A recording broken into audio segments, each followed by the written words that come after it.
आज हम बात कर रहे हैं जयप्रकाश पावर वेंचर्स लिमिटेड की। जेपी पावर ने क्वार्टर वन में यह साबित कर दिया कि कंपनी वाकई में मजबूत है और आने वाले समय में इस कंपनी के कारोबार में और भी वृद्धि होती हुई दिखाई देगी। यहाँ पे दो बड़ी अपडेट निकल के आ रही है पावर सेक्टर के लिए, स्पेशली जो थर्मल पावर प्लांट बेस्ड कंपनियां उनके लिए। तो एक तरह से आप देख सकते हो कि आने वाले समय में बहुत सारी पॉजिटिव बातें होने वाली है। दूसरी तरफ अगर आप देखें तो कंपनी बहुत मजबूती से आगे बढ़ रही है। इस रिजल्ट ने तो ये साबित किया है कि कंपनी वाकई में हर तरफ से मजबूत है और इसका जो पोर्टफोलियो है ये आने वाले समय में इसको मल्टी बैगर साबित कर सकता है। अगर आप देखें पिछली इसकी परफॉर्मेंस तो काफ़ी अच्छा इसने रिटर्न भी दिया है, लेकिन अभी समय बड़ी तेजी के बाद भी स्टॉक नीचे आ रहा है। तो इसके जो पीछे वजह है उसको भी डिस्कस करेंगे और क्या इस गिरावट का हमें फ़ायदा उठाना चाहिए और इस डिप में खरीदारी करनी चाहिए। तो इन सारे सवालों के जवाब मिलेंगे आपको इस वीडियो के माध्यम से। क्या करना चाहिए हमें जेपी पावर में, क्या आने वाले समय हमारे निवेश को कई गुना बढ़ा सकता है। लेकिन फ्रेंड उससे पहले अगर आप पहली बार हमारे चैनल पर आए तो चैनल को सब्सक्राइब कर दीजिए। चलो फ्रेंड्स वीडियो स्टार्ट करते हैं। मैं हूँ आपका दोस्त SB दवे और हमारे अपने चैनल ऑनलाइन कमाई में आपका बहुत बहुत स्वागत है। सबसे पहले फ्राइडे की ट्रेडिंग की अगर बात करें तो 7.50 पर स्टॉक था, जहाँ पे 4.46% की बड़ी गिरावट देखने को मिली। लेकिन अगर हम इसकी परफॉर्मेंस देखें तो 2008 में स्टॉक 137 के आसपास ट्रेड करता था, यानी काफ़ी ऊपर था। फिर गिरावट का दौर शुरू हुआ, स्टॉक बहुत नीचे आया। आप देख सकते हो कि जब कोरोना की पहली लहर आई, बाजार में भयंकर गिरावट हुई, ये भी स्टॉक नीचे आ गया। आप देख सकते हो 20 मार्च 2020 को ये मात्र 55 पैसे का स्टॉक था, यानी जिसकी प्राइस 1 रुपये से भी कम थी। लेकिन फिर जब इसमें तेज़ी का दौर शुरू हुआ, स्टॉक ने दौड़ना शुरू किया तो ये 11 तक चला गया, काफ़ी अच्छा रिटर्न दिया लोगों को। फिर इसमें करेक्शन का दौर शुरू हुआ, काफ़ी नीचे आया। लेकिन इस बार जो रिजल्ट दिखाया वो बहुत ही ज़बरदस्त है। पिछली बार क्वार्टर 4 में हमने बड़ा लॉस देखा था और इस वजह से थोड़ा सा दबाव दिखाई दिया था, लेकिन इस बार रिजल्ट बहुत ही बेहतरीन है और ये जो प्रॉफिट बुकिंग है ये जल्द जल्द यहाँ पे खत्म होगी और फिर बड़ी तेज़ी शुरू हो सकती है। यहाँ पे एक बड़ी अपडेट निकल के आ रही है। जैसे कि आपको पता ही होगा जितने थर्मल पावर प्लांट है वो कोल के ऊपर चलते हैं और ऐसे में जो अपडेट निकल के आ रही है कि कोल शॉर्टेज फिर से होने लगी है।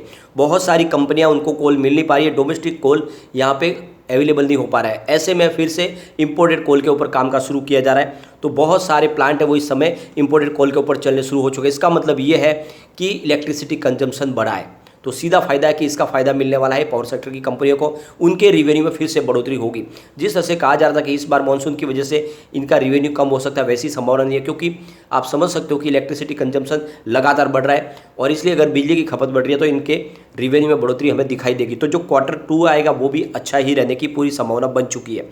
तो यहाँ पर कहा जा रहा है कि जो कैप्टिव पावर प्लांट है CPP, उन्होंने इंपोर्ट कोल के ऊपर फिर से काम शुरू कर दिया। यहाँ पे आप देख सकते हो इंडिया सीमेंट का कामकाज भी इंपोर्ट कोल के ऊपर चल रहा है, जो रसिया से मंगाया जा रहा है, क्योंकि इंडिया में जो डोमेस्टिक कोल है वो अवेलेबल है वो इनको मिल नहीं पा रहा है। आप देख सकते हो कि सीमेंट मेटल इंडस्ट्रीज़ को तो बिल्कुल ये कोल मिल ही नहीं पा रहा है, और जहाँ तक देखें तो सिर्फ पावर सेक्टर की कंपनियों को भी पूरा नहीं हो पा रहा है। तो ऐसे में आने वाले समय में आप देख सकते हो कि यहाँ पे पॉजिटिव संभावना बनती दिखाई दे सकती है। इनके पास खुद की कोल माइंस है तो इसके लिए वो भी इनको प्रॉब्लम नहीं है।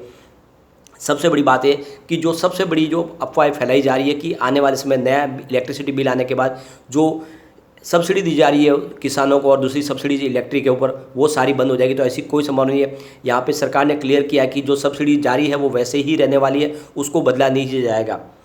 अब आप यहाँ पर समझ सकते हो कि एक और बड़ी अपडेट निकल के आ रही है। यहाँ पर समझ लीजिए कि जिस तरह से सरकार ने अपनी तरफ से ये जो गोल सेट किया कि आने वाले समय में 2030 तक 500 गीगावाट का इंस्टॉलेशन करना ग्रीन एनर्जी का, लेकिन फिलहाल ये जो गोल है ये अचीव होता हुआ दिखाई नहीं दे रहा है। इसके पीछे वजह यह है कि बहुत सारे वहाँ पे प्रॉब्लम्स फेस हो रहे हैं। जैसे कि आप देखें तो बहुत सारी जो यहाँ पे टैक्स की जो संभावना है वो काफ़ी ज़्यादा है और उस वजह से नए इन्वेस्टर नए कारोबार को बढ़ा नहीं पा रहे। साथ में बहुत सारे अलग अलग राज्यों की जो लैंड एक्विजिशन की जो प्रॉब्लम है वो भी बहुत ज़्यादा बीच में आ रही है। तो इस वजह से यहाँ पे बहुत सारे प्लेयर अभी इसमें ग्रीन एनर्जी के सेक्टर में एंट्री कर नहीं पा रहे, उससे बच रहे। तो ऐसे में आने वाले समय में भी जो इलेक्ट्रिसिटी का जो कंजम्पशन होगा उसको पूरा करने के लिए ग्रीन एनर्जी के बजाय जो परंपरागत ऊर्जा है, जो thermal power plant based company है, उनको ही प्रमोट सरकार को करना पड़ेगा आने वाले समय में। अगर हम जेपी पावर की बात करें तो ये मजबूत कंपनी, आप देख सकते हो इसका मार्केट कैप 5140 करोड़ रुपीज़ का है, करंट प्राइस की 7.50 की है। इसका लो और हाई अगर हम देखें तो 3 रुपीज़ इसका 50 रुपये का लो है और 11 इसका 50 रुपये का हाई है। स्टॉक का P 14.9 है, बुक वैल्यू इसकी 15.20 की है और इसका ROC 6.38% है, ROE इसका 1.27% है, फेस वैल्यू 10 है। तो ये आप देख सकते हो कि फेस वैल्यू से आधी कीमत में मिल रहा है, तो क्यों नहीं एंट्री की जाए। अगर हम इनके रिजल्ट को देखें तो इसने बहुत ही बेहतर इस बार क्वार्टर 1 का रिजल्ट डिक्लेयर किया। आप समझ सकते हो इनका जो रेवेन्यू है वो 1.82 थाउजेंड को भी निकल कर आया, जहाँ पे 98.95% की हमें ईयर ऑन ईयर बेसिस पे बढ़त देखने को मिली। नेट इनकम इनकी 241.96 करोड़ रुपीज़ की रही है, जहाँ पे 5475% की बम्पर बढ़त देखने को मिली। नेट प्रॉफिट मार्जिन 13.29% रहा, जहाँ पे 2727% की शानदार जंप देखने को मिल रही है हमें ईयर ऑन ईयर बेसिस पे। तो आप देख सकते हो कि जून क्वार्टर का रिजल्ट बहुत ही ज़बरदस्त है। पिछले जून से अगर हम कंपेयर करें तो रेवेन्यू आप देख सकते हो जून 2021 में इनका 915 करोड़ रुपीज़ का था। सितंबर में उसमें कमी आई और 902 करोड़ रुपीज़ का रेवेन्यू हुआ, लेकिन दिसंबर में रेवेन्यू फिर से बढ़ के 1401 करोड़ रुपीज़ तक पहुंच गया। मार्च में और 1406 करोड़ रुपीज़ का इनका रेवेन्यू रहा। लेकिन अगर आप देखें इस बार तो जून 2022 में इनका रेवेन्यू 1820 करोड़ रुपीज़ का ज़बरदस्त जंप देखने को मिल रहा है। पिछले जून से जून में इनका रेवेन्यू दुगुना हो गया, जो एक बहुत ही अच्छा एक पॉजिटिव ट्रिगर है। बात अगर प्रॉफिट की करें तो जून 2021 में इनको 4.34 करोड़ रुपीज़ का मामूली सा प्रॉफिट हुआ था। सितंबर में 1.42 करोड़ रुपीज़ का लॉस हुआ।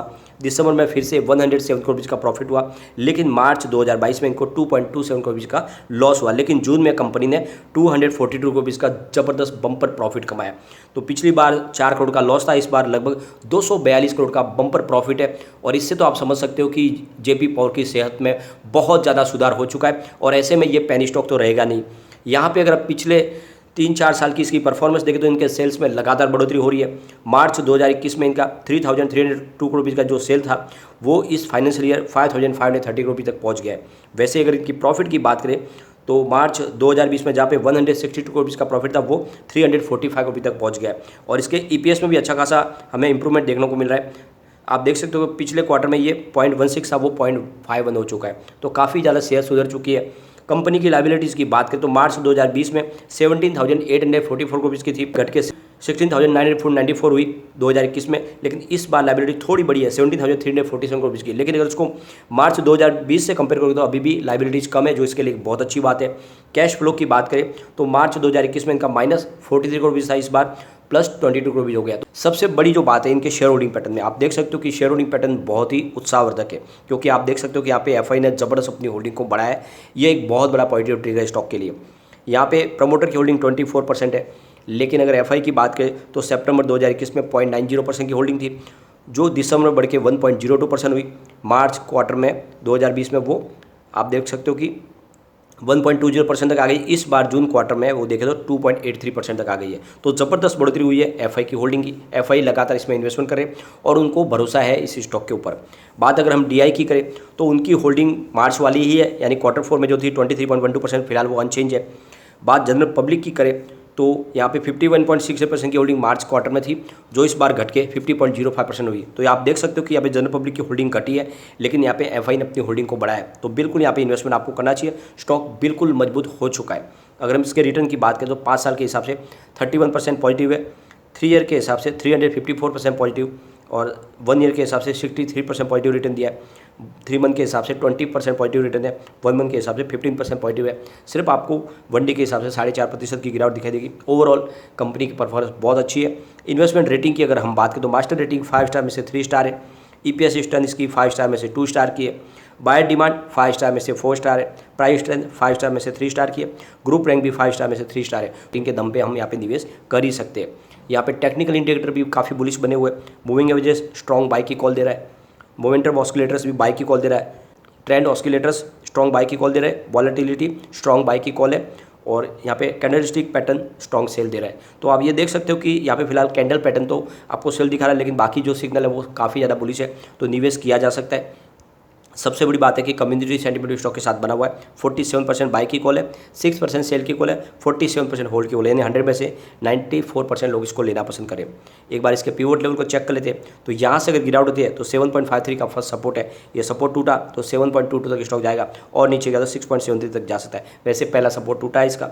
पॉजिटिव माहौल अगर बनेगा तो 8.33 का फर्स्ट रेजिस्टेंस है, इसको पार किया तो 8.22 तक स्टॉक जाएगा, और ऊपर गया तो फिर 9.13 तक जा सकता है। तो यही मौका खरीदारी करें और लॉन्ग टर्म के लिए बने रहे। ये स्टॉक आने वाले समय आपको मालामाल कर देगा। लेकिन फ्रेंड, कोई भी इन्वेस्टमेंट करने से पहले अपने फाइनेंशियल एडवाइजर से एडवाइस ले ले, या अपना खुद का रिसर्च करें, क्योंकि मैंने वीडियो आपके एजुकेशनल पर्पज के लिए बनाया है। वीडियो पसंद आए तो लाइक शेयर जरूर कीजिए और चैनल को सब्सक्राइब कर दीजिए। Thank you friend.